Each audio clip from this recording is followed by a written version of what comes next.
हे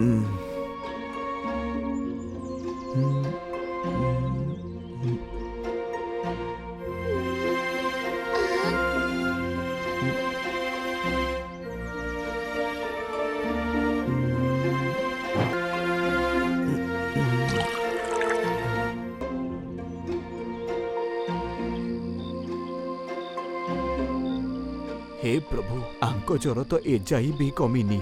एबे किछि अलग औषध किछि अलग चिकित्सा तो थिबो। मु तो सब प्रकार औषध देकी देखि सारिची। एबे तो केवल प्रभु जगन्नाथंकर कृपा ही भल करि परिबो। ताहले गुरुमा केबे ठीक हेबे वैद्य मौसा? एहा एक दुर्लभ ज्वर भलिया लागुची जाहाकू ठीक हवा पाई बेले बेले 7 दिन भी समय लागि जाए तो केबे केबे वर्षे। बस एबे तांको विश्राम करिबाकू दियंतु एवं प्रार्थना करंतु।